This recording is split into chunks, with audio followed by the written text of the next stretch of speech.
일주일 동안 잘 지내셨습니까? 우리 오늘 옆에 분들과 인사 나누겠습니다. 참 잘 오셨습니다. 은혜 받읍시다.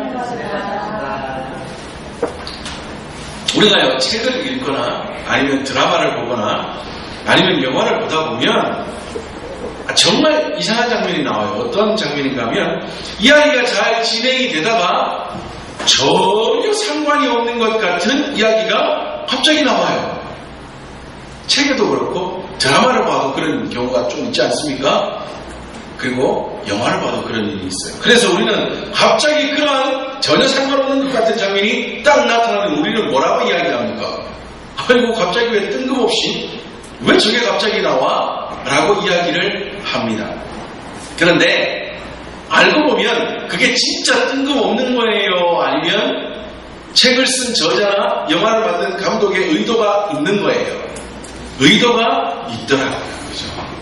뜬금없는 것처럼 보이지만 알고 봤더니 의도가 있는 장면이더라고요. 오늘 우리가 읽은 성경 본문 말씀도 똑같습니다. 아니 정말 뜬금없는 것 같아요. 여러분 창세기 37장은 누구의 이야기로 시작되는지 아십니까? 요셉의 이야기로 시작이 됩니다. 요셉이 야곱의 가정에서 어떻게 자랐더라, 어떻게 했더라, 그리고 형들에게 어떻게 되었더라 라고 이야기가 쭉 이어져 갑니다. 자 보세요. 37장 마지막 절을 보세요. 36절. 그 미디안 사람들은 그를 애굽에서 바로의 신하 친위대장 보디발에게 팔았더라 라고 끝이 납니다. 그리고 38장을 뛰어넘고 39장을 한번 보세요. 39장 1절을 한번 보십시오. 요셉이 이끌려 애굽에 내려가매 바로의 신하 친위대장 애굽 사람 보디발이 그를 그리로 데려간 이스마엘 사람의 손에서 요셉을 사니라 이렇게 됩니다. 37장은 뭐 했다고요? 팔고 39장은 뭐예요? 사요. 그러면 이 이야기가 어떻게 되어야 되는 거예요? 팔고 사는 이야기가 어떻게 되어 있어야 돼요? 붙어 있어야죠.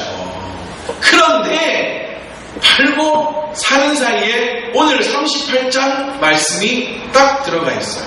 아니 도대체 이해가 잘 되지가 않아요. 그래서 많은 사람들이 아마도 성경을 편집하는 사람이 실수를 했을 거다. 그래서 38장을 37장과 39장 사이에 잘못 끼워 넣었을 거다라고 이야기하는 사람들도 있었습니다. 그런데 여러분, 성경은 어떤 성경이에요? 정확무오한 말씀입니다. 정확무오하며 1.1핵이라도 오차가 없고 잘못이 없는 것이 하나님의 말씀입니다. 조금 빗나가긴 하지만 그런데 여러분 여기서 1.1핵이라는 말은요 우리 한글은 그런 경우가 잘 없지만 히브리어 성경을 보면요 구약 성경이 쓰여졌던 히브리어 성경을 보면 글씨 희한하잖아요. 하여튼 이래 이상한 글씨를 막 있지 않습니까? 그런데 그 히브리어는요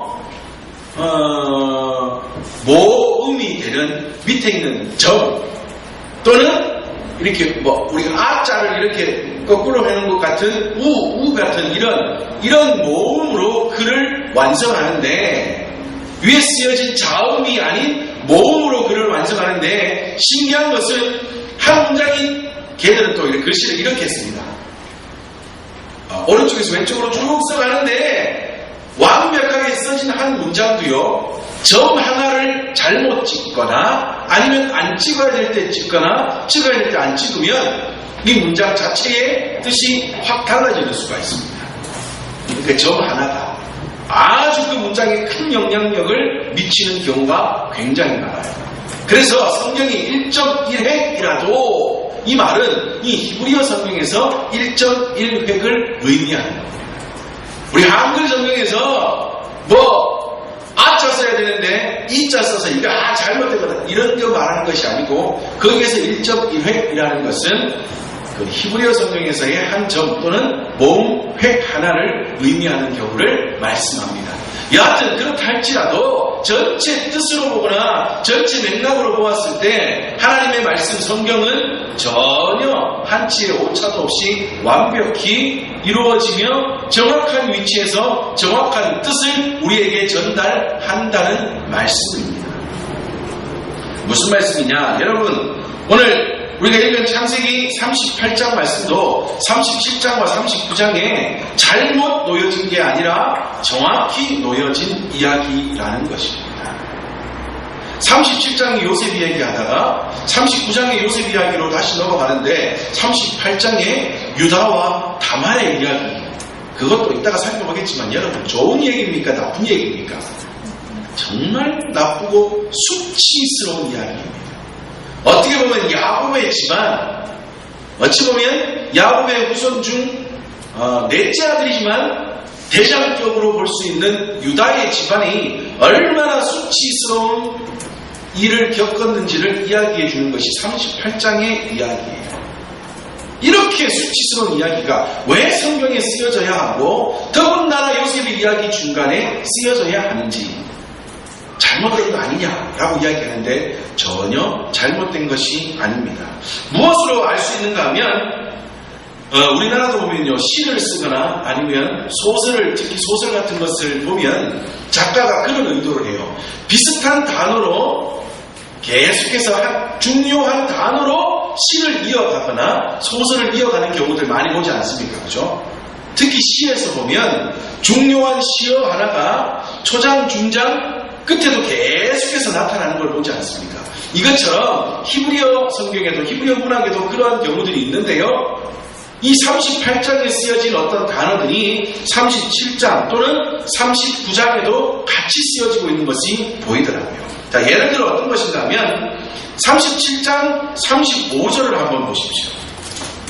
37장 35절을 보면 요셉이 죽은 것으로 알던 야곱이 너무나 슬퍼하며 울 때 그의 아들들이 이렇게 얘기합니다.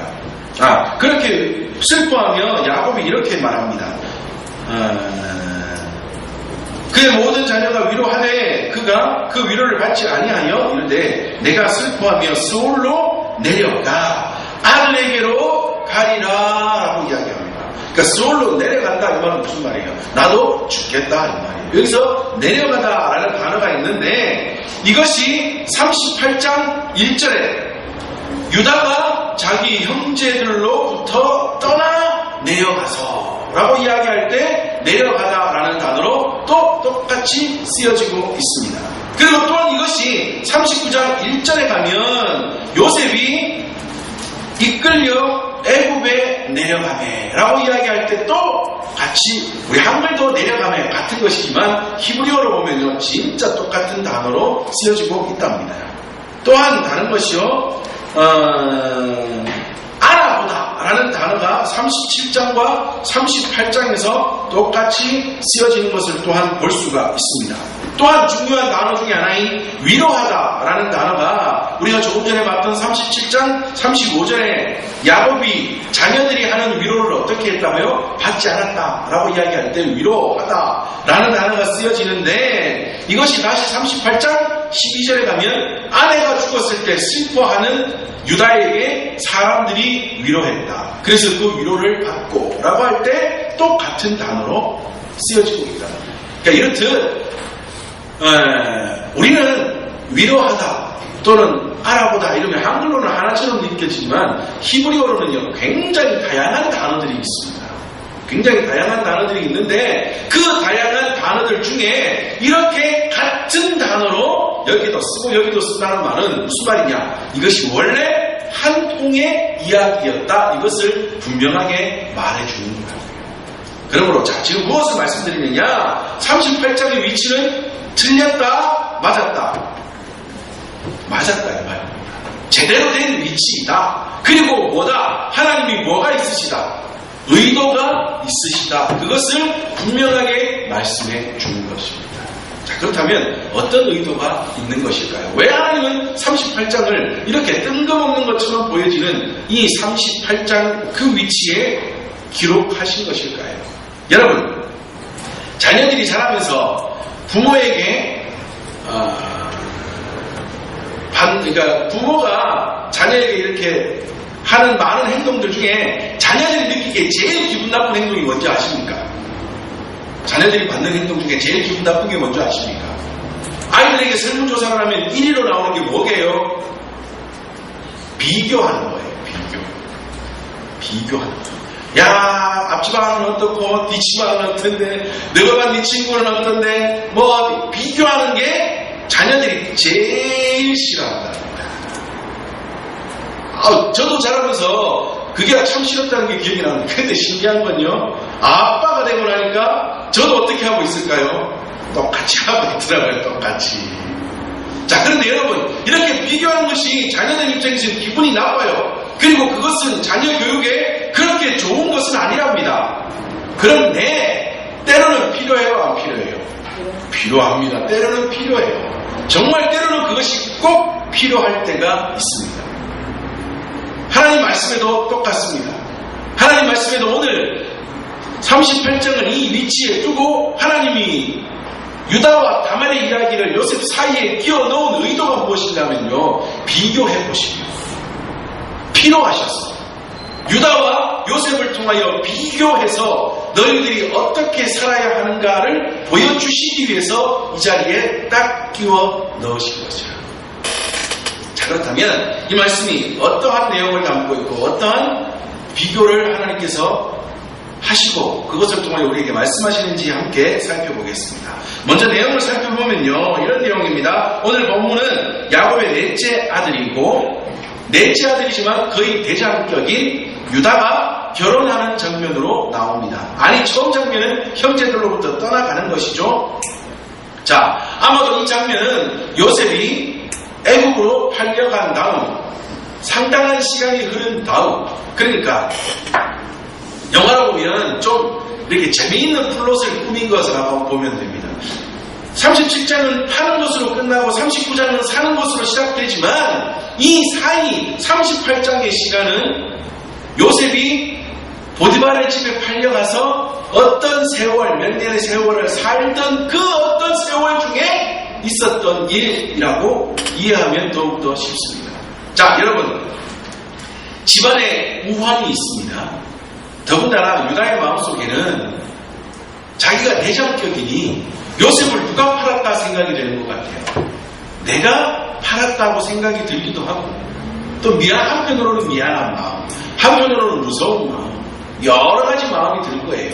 집에 그런 일이 있고 나면 형제들이 서로 얼굴을 보며 사는 게 기분이 좋을까요, 나쁠까요? 기분이 별로 좋지 않을 거예요.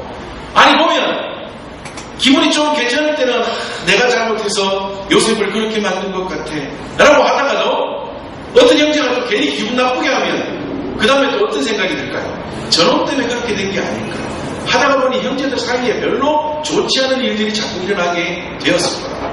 그래서 유다가 생각하기를, 아유, 고마 독립하자, 고마 나 혼자 떠나서 사는 게 내 속편하고 형제들 속편하게 하는 것 같다 라고 생각을 하고 집을 떠나와 독립을 하게 됩니다.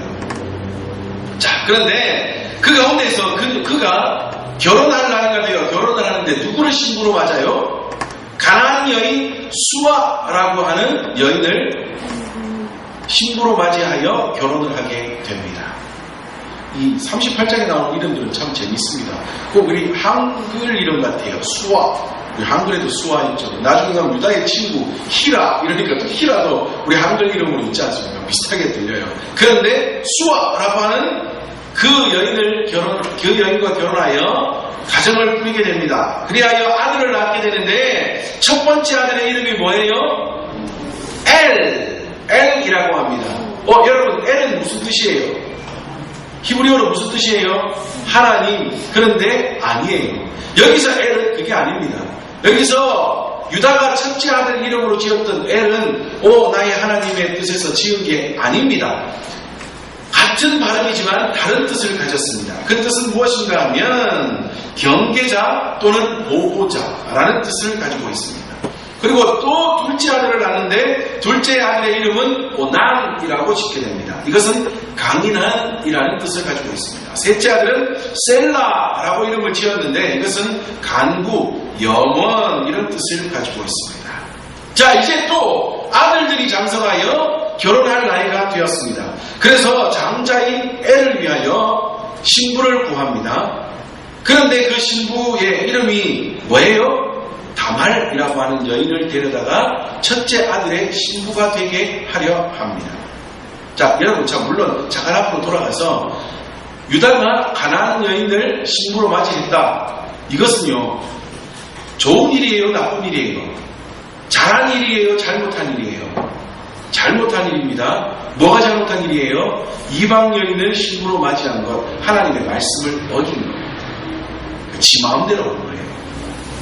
이 말씀을 가지고도 또 한참을 말씀을 나눌 수 있겠지만 오늘은 포인트가 이쪽이 아니라서 그렇게 잠시만 말씀을 드리고 갑니다. 분명히 하나님의 말씀에 이방 여인과 결혼하지 말라 하셨으니 이방 여인과 결혼하지 않았어야 했던 유다였다는 것. 우리가 이것을 기억하면서요. 자, 그의 아들 엘이 이제 장성하여 신부감을 데리고 왔는데 다말이라고 하는 여인을 데리고 와서 결혼하려고 합니다. 자, 그런데 아마도 결혼을 하기는 했는데 어떤 일이 벌어져요? 엘이 죽어버립니다. 왜 죽어요? 하나님 보시기에 악한 사람이기에. 어떤 성경학자들이 말하기를 엘이라고 하는, 또는 저기 역대상에 가서 보면 그의 이름을 에르라고 이야기합니다. 에르. 이 이름을 히브리어를 거꾸로 놓고 보면요, 악하다라는 뜻을 가진 단어가 된다고 합니다. 그래서 그의 이름에서 분명히 드러나는 것처럼 그가 정말 하나님 앞에서 굉장히 악한 자가 아니었을까, 그래서 하나님이 죽이시지 않았을까라고 이야기하는 성경학자들도 있습니다. 여하튼 후사, 자녀를 보지 못한 채 엘이 죽어버립니다. 자, 그 다음 해야 될 일이 뭘까요? 둘째 아들 오난이 형을 위하여 후사를 봐주어야 합니다. 이게 계대 결혼법이라고 합니다. 이게 우리나라에는 없는 저기 히브리어, 그러니까 중동 지방에 예전에 있었던 그런 결혼법인데요. 형이 결혼해서 죽었는데 자식이 없으면 동생이 형수의 잠시 남편이 되어서 아이를 낳게 해주되 낳은 그 아이는 누구 아이가 되는 거예요? 형의 아이가 되는 겁니다. 형의 아이. 둘째 아이가 아니라 형의 아이가 되는 거예요. 이러한 결혼법이 당시에 있었습니다. 자, 그를 위하여 오난이 형수에게 들어가 형의 후사를 봐주어야 해요. 그런데 오난 여러분도 참 잔머리가 대단한 놈인 것 같습니다. 가서 형수가 임신하여 애를 낳아야 그 애는 누구 애라고요? 형의, 죽어버린 형의 애 아닙니까? 그러면 오난의 입장에서는 기분이 좋을까요, 나쁠까요? 기분 나빠요, 찝찝해요, 싫어요. 그래서 오난이 거기에서 형수에게, 형수와 동침은 하되 임신은 되지 않도록 오늘 성경에 보니 바깥에다 설정을 했다라고 이야기를 합니다. 그런데 이것이요, 또한 하나님 보시기에는 뭐라고요? 죄악입니다. 계대결혼법은 하나님이 정하신 법, 지금은 없겠지만 예전에는 있었던 하나님이 정하신 법이었다는 거예요.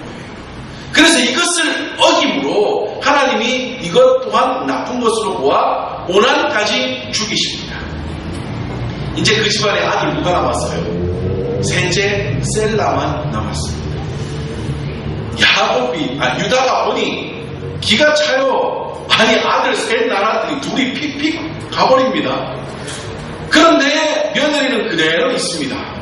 그러니 아이고, 유다가 이런 생각을 하다 안 돼가지고, 야, 셀라는 아직 어리지 않느냐, 다만 니 조금만 기다려라. 셀라가 장성하기까지 기다려라 라고 이야기를 합니다. 그런데 또 가만히 생각해보니, 아니, 다만에게 셀라까지 보냈다가 셀라까지 어떻게 될 수 있어요? 죽을 수 있을 것 같아요. 그 생각이 빡 들어요.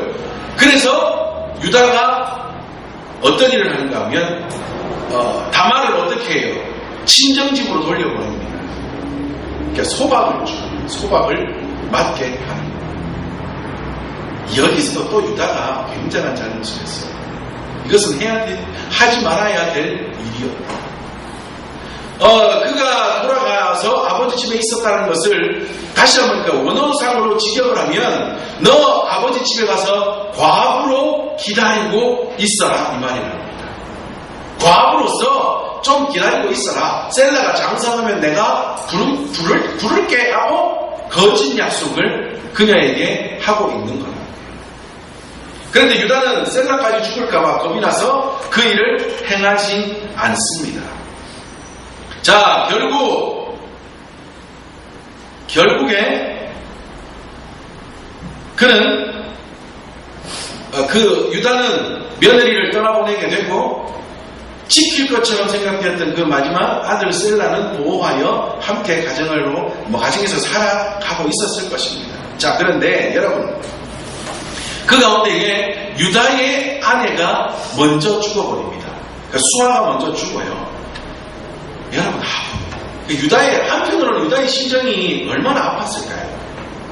두 아들 먼저 떠나보낸 상태에서 아내마저 먼저 죽었으니 얼마나 마음이 좀 아팠을까요? 너무나 얼마나 그랬을까요? 자, 그래서 그가 장례가 끝난 다음 사람들의 위로를 받고 나서 그의 친구 히라와 함께 딥나로 가게 됩니다. 왜 딥나로 갔을까? 이에 대해서도 성경은 자세하게 기록하지 않아 딥나로 가게 된 이유는 잘 알지 못합니다. 자, 그런데 딥나로 가게 되었을 때 그 소식이 누구에게 전해져요? 다말에게 전해집니다. 야, 너희 시아버지가 딥나로 간단다. 거기 어디로 간단다. 라고 하는 소문이 들려집니다. 그때 다말은 무슨 짓을 합니까? 과부의 옷을 벗고 너울로 얼굴을 가린 채. 그러니까 어떤 성경학자들은 다말이 입었던 옷이 창녀의 옷이 아닐까라고 이야기하는데 당시에는 창녀의 옷이 따로 특별하게 구별된 게 없었답니다. 단지 얼굴을 가린, 조금 이따 말씀드리겠지만 그녀를 다른 사람으로 창녀 중에 어떤 특별한 창녀로 착각했던 겁니다. 여하튼 그로 변장하여 딥나 길 곁에 에나임 문에 앉아 있습니다. 그런데 유다가 그녀를 발견합니다. 그리고는 그녀를 창녀로 착각하고는 내가 너와 함께 동침했으면 좋겠다라고 이야기합니다. 그랬더니 그녀가 말하기를 그냥 됩니까? 값을 주소서. 그런데 지금 장례치러 보는 길인데 값이 있습니까? 없습니까? 값이 없어요. 그러니까 지금은 없는데 내가 너한테 염소새끼 줄게. 그랬더니 그녀가 뭐라고요? 아니, 나중에 염소새끼 나중에 갖다 준다고 하고 안 갖다 주면 어떡하려고. 그때까지 내가 당신의 물건을 담보물로 맡아 놓을게요. 그랬더니 유다가 또 뭘로 할래? 도장과 끈과 지팡이를 주세요. 그래서 유다는 도장과 끈과 지팡이를 내어줍니다. 여러분, 이 도장과 끈과 지팡이만 해도요, 설교를 하려면 하루를 잡아야 될 텐데요. 여러분, 도장은 뭐예요? 당시로 봐가지고는 편지 같은 것을 쓰면 거기에다가 봉인할 때요, 진흙이나 아니면 좀 잘 사는 사람들은 납이나 아니면 뭐 촌농 같은, 지금의 촌농 같은 것을 이렇게 묻힌 다음 거기에다가 뭐를 찍어요? 도장을 꾹 하고 찍습니다. 이게 아주 중요한 역할을 했던 거랍니다. 자신이 하는 일에 대해서 굉장히 중요한 역할을 하던 도장이었어요. 끈은 무슨 끈일까요? 아마도 허리끈일 것 같아요. 당시의 옷은 어떤 옷이라고요? 주로 통옷이라고 했잖아요. 통옷. 길을 가려면 옷이 너풀렁풀거리면 됩니까? 어제도 이렇게 저녁 어딘가 이렇게 가다 보니까 어떤 할머니가 색깔도 화려합니다.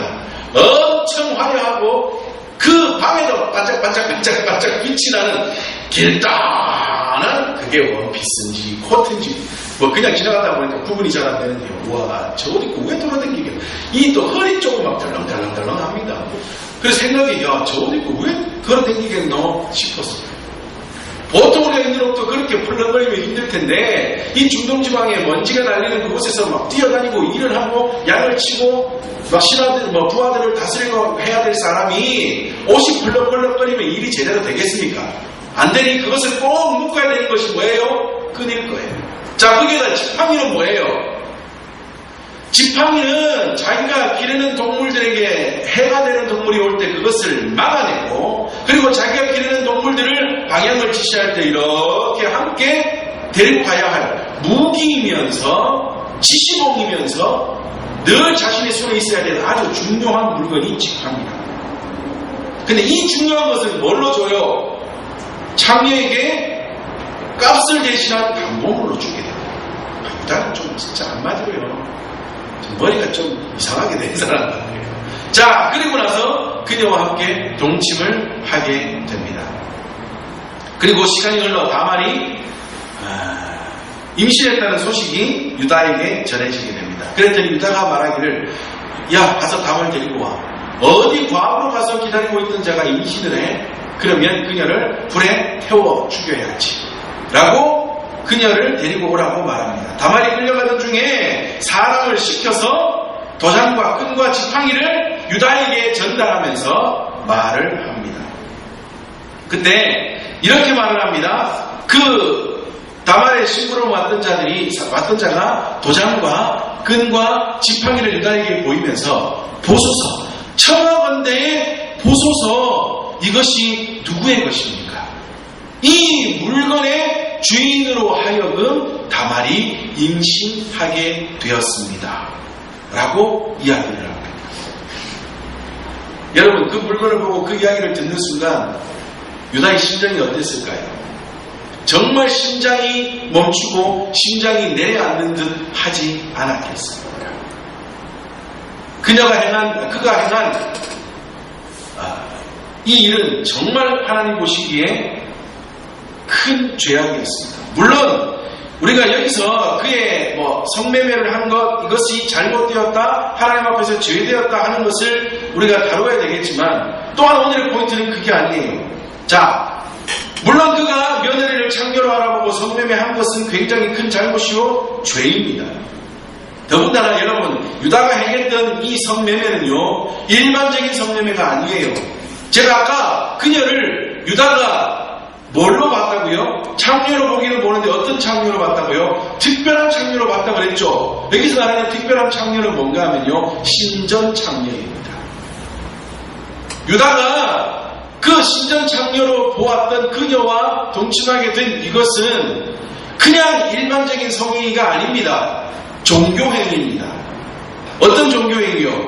이 신전 창녀인 여자와 함께 하루를 동침하면 좋은 일이 일어난다는 것을 믿는 종교행위라고. 특히 다산과 풍요를 비는 그 행위가 바로 신전 창녀와 하루를 지내는 것이다. 유다의 마음속에 아들 둘 죽어버렸죠. 아내마저 죽어버렸죠. 마음이 굉장히 허한 상태에서 마치 우리 집안이 다 무너진 것처럼 느껴지는 그때 이 신전 창녀와 하룻밤을 지내면 내가 이 종교 행위를 하면 뭐가 될 것 같잖아요. 집안이 벌떡하고 다시 일어날 것 같은 기대감에 의하여 그가 행하였던 것이요. 이게 더 나쁜 거야. 이게 더 나쁜 거야. 정말 하나님이 세우신 집안에 하나님의 사람으로서 행하지 말아야 될 엄청난 일을 유다가 행하고 만 것입니다. 아마도 지금 이 말씀을 계속해서 다음 주에도 함께 살펴보려고 지금 준비를 하고 있는데요. 그때에 또한 이야기가 이 내용이 조금 나오기도 할 것 같습니다. 자, 여하튼 오늘의 포인트는요 무엇인가 하면, 자, 이 사건 가운데에서 다말이 보낸 사람이 도장과 끈과 지팡이를 가지고 와서 유다에게 내어보내 보이면서 청하건대 보소서라고 이야기하는데, 그 순간에 유다의 마음이 어떻게 됐다고요? 철렁하고 내려앉았다고요. 그런데 여러분, 왜 철렁하고 내려앉았냐 아십니까? 물론 이게 누구 거라고? 내 거라는 것 때문에. 아니, 저 지팡이가 내 거라면 내가 하룻밤을 지낸 그 여인이 누구라는 말이에요? 내 며느리라는 말 아닙니까? 이것 때문에 마음이 철렁 내려앉기도 했을 거예요. 그런데 그것과 함께 또 그의 마음을 철렁 내려앉게 했던 것이 무엇인가 하면요, 창세기 37장 32절에 가서 보면 그가 이렇게 얘기합니다. 야곱에게 요셉을 죽었다. 아주 독한 짐승이 와서 요셉을 다 찢어 죽였다가 우리가 겨우 옷만 찾았다 라고 하면서 숫 염소 피를 그 옷에 묻혀서 가지고 와서 아버지에게 이렇게 그가 거짓말합니다. 그의 채색옷을 보내어 그의 아버지에게로 가지고 가서 이르기를, 우리가 이것을 발견하였으니 아버지, 아들의 옷인가 보소서. 아들의 옷인가 보소서 라고 이야기합니다. 여기서 말하는 보소서라는 단어는 좀 잘 살펴보세요. 이것을 면밀히 한번 살펴보세요. 진짜인가 아버지가 잘 보세요 이 말입니다. 지금 같으면야 그 피 쪽 뽑아가지고 뭐 하면 돼요? DNA 분석하면 이게 동물의 피인지 사람의 피인지 누구의 피인지 쫙 나옵니다. 그래서 당신에 와서는 피 보고 압니까? 진짜 요셉의 피로 알고 야곱이 그 자리에 주저앉아 펑펑 울지 않습니까? 다른 아들이 아무리 위로해도 그 위로를 받지 못할 정도로 슬퍼하지 않습니까? 그 속이는 일에, 그 거짓말하는 일에 지금 누가 앞장서고 있어요? 유다가 앞장서서 말하기를 뭐라고 이야기합니까? 보소서, 이 옷 좀 잘 살펴보세요. 이게 당신의 아들, 그렇게 사랑하던 그 아들 요셉의 옷 아닙니까? 잘 살펴보세요. 여기에 묻은 피, 그 아들의 피입니다. 요셉의 피입니다. 하면서 거짓말을, 속이는 말을 얼마나 자신감 있게 하는지. 그런데 자신이 아버지를 속일 때 사용했던 보소서라고 하는 이 말이 지금 누구에게 다시 들려지고 있습니까? 자기에게 다시 들려지고 있어요. 이번에는 다말이 보낸 사람으로 하여금 어떻게 청하건대 보소서. 잘 살펴보세요. 이게 누구 건지. 여러분, 속이는 자는 속임을 당합니다. 이것을 하나님께서 우리에게 말씀하시고자 이 38장을 여기에다가 기록하게 하신 것입니다. 여러분, 이 속이는 일은 누구에게로부터 나왔습니까? 그의 아버지 야곱도 겪었던 일 아닙니까? 아니, 더 올라가면 그의 조상 아브라함부터 있었던 일 아닙니까? 속이는 집안 아닙니까? 거짓말하는 집안 아닙니까? 특히 자기 아버지 야곱은 장자의 축복권을 얻으려고 그렇게도 열심히 속였다가 얻고 나자 도망자가 되고, 아내 얻으려고 외삼촌집 라반에서 집에 갔다가 아내 한 명 얻으려고 몇 년을 고생해요. 14년을 고생하게 되고, 나중에는 풀싹도 받지 못하여 또 그 외삼촌과 함께 속고 속이는 아주 막 미묘한 일을 벌여야 해요. 결국에는 여러분, 형을 속여 얻어내었던 장자권, 저번에 말씀을 드렸죠. 함께 나눴죠. 형을 속여 얻었던 장자권이 결국에는 어떻게 돼요? 형을 만나러 가는 길에 자기 입으로 어떻게 해요? 다 내뱉어버리지 않습니까? 하나님이 정하신 장자권을 받은 자 야곱이 형을 만나러 갈 때 사람을 시켜서 형한테 뭐라고 불러요? 나의 주인이요. 이 말은 내 장자권 다 버릴게요. 차라리 살려주이소 라고 얘기하는 야곱 아닙니까? 그의 아버지 야곱도 속임으로 인하여 속이고 나서 자신도 속아버리고 그것을 아무짝에도 쓸모없는 것으로 내버려버리는 그 엉터리 같은 모습을 나타내고 있는 이 모습, 그의 아들 유다에게서 그대로 나타나고 있다는 것입니다. 그 아버지를 속이려고 했던 그 말이 결국에는 자기가 속아버려 너무나 수치스러운 일을 겪게 되는. 여러분, 정말 유다의 심정을 한번 생각해 보십시오.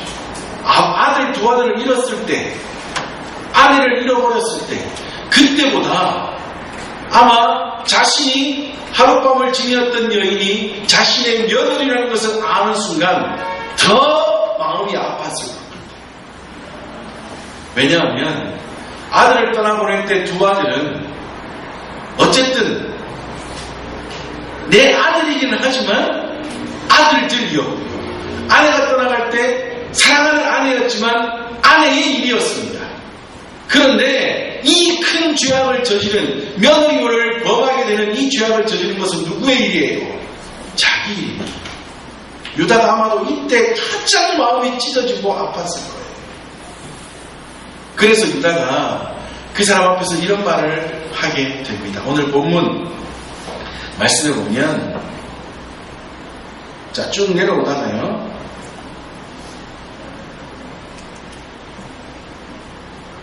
자, 26절에 유다가 그것들을 알아보고 이르되 그는 나보다 옳도다. 이렇게 그는 나보다 옳도다. 야, 다말이 속여서 신전 창녀로 위장하여 나와 함께 하룻밤을 지내어 내 셋째 아들 셀라를 주지 않은 것에 대한 복수를 하는 이런 지경까지 이르렀지만, 어찌 보면 다말이 정말 못된 여자 같지만 이 모든 상황들을 다 지나고 보니 뭐다? 내가 더 나쁘다 이 말이에요. 그녀가 다말이 나보다 더 옳도다. 이 말은 이제부터 내가 당하게 될 수치, 부끄러움, 모든 아픔들을 누가 감수하겠다? 내가 다 감수하겠다 이 말이에요. 유다는요, 속여보려고 했다가 아버지 속이려고 했던 그것으로 인하여 자기가 이렇게 속임을 당하고 비참한 지경에 이르는 사람이 되고 맙니다.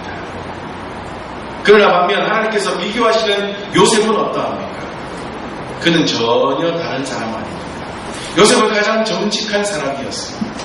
물론 중간중간에 실수하기는 했으나 그는 중심이 서 있는 사람이었습니다. 요셉의 인생의 목표가 뭐예요? 하나님 앞에서 죄를 범치 않는 것. 이거 하나 붙들고 사는 사람이었다. 여러분, 요셉이 보디발의 아내에게, 전에 한번 말씀을 드린 것 같은데, 보디발의 아내의 유혹에 넘어갔으면 어떤 일이 벌어졌을까요? 네? 보디발의 아내의 유혹에 넘어갔으면 요셉에게 어떤 일이 벌어졌을까요? 잘 됐을지 몰라요. 잘 됐을지 모릅니다. 여러분, 권력은, 이 세상의 권력은요, 남자에게서 나오는 것 같은데 진짜 권력은 어디서 나와요? 여자에게서 나옵니다. 그 집에 권력을 가진 남자에게 집에 앉아있는 아내로부터 나온다. 요즘 이 대한민국 누구의 손에서 움직였다고 지금 막 뉴스에 막 떠들고 있습니까? 네? 최순실이라는 여자의 손에 막 이 나라가 움직였다고 막 뉴스에 나오지 않습니까? 근데 최순실의 원래 남편은 누구예요? 최순실의 남편이 이혼했지만 원래 남편이 누구예요? 정윤이 아니었습니까? 여러분, 원래는 몇 년 전까지만 해도, 그러니까 작년인가요? 누구를 중심으로 해서 한동안 뉴스가 막 나왔었어요. 정윤회가 진짜 대단한 사람 아니냐 이래가지고 뉴스가 그 사람에게 포커스가 맞춰졌지 않습니까? 근데 알고 봤더니 진짜는 누구예요? 그의 부인이었던 최순실이 진짜라고 맞춰졌습니다. 권력은 어디에서 나와요? 집에 앉아있는 부인에게서 나온다고요. 요셉이 그래서 그것을 딱 눈치채고 보디발의 아내의 유혹이 한번 꼴딱 넘어가면 어떤 일이 벌어졌을까요? 한동안 잘 됐을지 모른다. 보디발의 아내가 밤마다 자기 남편에게 아이고 요셉 진짜 일 잘해요. 우리 집에 놔두기 아까워요. 더 큰 일을 시켜보세요. 몇 마디 하면 그날의 장군으로 자기 옮겨가지고 더 잘 됐을 수 있다고요. 그런데 요셉은 그 모든 것 다 내버렸습니다. 왜 내버렸어요? 보디발의 아내가 못생겨서요? 아니라 왜 내버렸어요? 하나님 앞에 죄를 범치 않기 위하여. 속일 수 있으나 거짓으로 살 수 있으나 뭐하기 위하여? 하나님을 기쁘시게 하기 위하여, 하나님 앞에서 범죄하지 않기 위하여 그는 그 모든 것을 내어버리는 자가 되었다. 가장 정직히 살아가는 자. 그래서 하나님은 이 38장을 통하여서 37장과 39장에 이어서 나타나는 요셉을 계속해서 말하기 전에 유다를 딱 말하므로, 야 봐라, 속이는 자는 결국에는 지 속임으로 속아서 이렇게 비참하고 수치스러운 자리에 나가게 돼. 그러나 요셉을 봐, 정직하게 살면, 속이지 않고 살면, 오직 하나님 중심으로 그 삶을 살아가기만 하면 때로는 비참하고 때로는 어렵고 때로는 죽을 지경에 처한다 할지라도 결국에는 어떻게 될 거라고요? 하나님이 세우실 거야. 이것을 보여주시기 위해서 이 38장을 여기에다 팍 담아놓으신 거예요. 우리도 이 말씀을 바라보면서 이 말씀에 비추어 우리는 살아야 합니다. 여러분, 그리스도인으로서 이 세상을 살아가는 것 결코 만만치 않습니다. 너무나 어렵습니다. 왜요? 제가 자주 말씀드리죠. 왜 우리가 그리스도인으로서 이 세상을 살아가는 게 힘들어요? 저기는 어둡기 때문이에요. 저기는 악하기 때문이에요. 그런데 우리는 뭐예요? 주의 자녀, 주의 밝은 빛을 받은 주의 자녀 아닙니까? 우리는 가장 그리스도인으로서 온전히 살아가야 될 주의 그 은혜를 받은 가장 깨끗한 자 아닙니까? 그러니 저 악한 곳, 저 어두운 곳에서 살아가는 것이 어렵다. 그러나 그때 살아가다가 조금 힘들다고 한번 속여볼까? 한번 요거 부정직하게 한번 해볼까? 요거 다르게 한번 해볼까? 절대 그 마음을 먹어서는 안 돼요. 그렇게 속이고 그렇게 잘못하고 그렇게 하나님을 기쁘시게 하지 못할 행동으로 나아가게 되는 그것, 결국에는 뭐가 될까요? 부메랑이 되어 다시 나에게 날아와 꽂혀버립니다. 그것을 알게 하시기 위하여 하나님은 유다를 있게 하시고 그의 삶을 통하여 요셉과 비교하여 너희들 어떻게 살아갈래? 그것을 우리에게 요구하고 계시는 것입니다. 여러분, 속이는 자는 결국에는 속습니다. 하나님 앞에 온전히 살아가지 못하는 자는 그 죄악이 결국에는 나를 삼켜버리는 것이 되고, 그리스도인으로서 이 세상을 살아가는 것이 힘들다 할지라도, 하나님의 백성으로 하나님의 자녀로 이 땅을 살아가는 것이 때로는 너무나 괴로운 일이다 할지라도, 그래도 요셉을 기억하고 그래도 많은 우리의 성경의 위대한 인물들을 기억하시면서 그 길을 묵묵히 걸어가기를 힘쓰시는 저와 우리 모든 믿음의 식구들 되시기를 주님의 이름으로 축복합니다. 여러분, 그렇게 살아갈 때 계산하면 머리 아파요. 괴롭습니다. 또 우리 표어처럼 자꾸 계산하고 자꾸 앞뒤 재지 말고 그냥 한번 걸어가 봅시다. 그냥 한번 살아봅시다. 말씀드렸죠. 그리스도인이 하나님의 구원을 받는 가장 큰 복을 받았으니 한번 살아보자고요. 한번 살아보자. 그냥 정직히 살아보자고요. 깨끗이 살아가보자고요. 하나님이 어떤 은혜를 주실지. 여러분, 요셉이 보디발의 아내의 유혹에, 보디발의 집에 있을 때나 그 유혹을 어겨 감옥에 갔을 때나 그 상태에서 그가 나중에 국무총리가 될 것을 알았을까요? 보디발의 집에서도 야, 나는 국무총리 될 사람이니까 참아야지.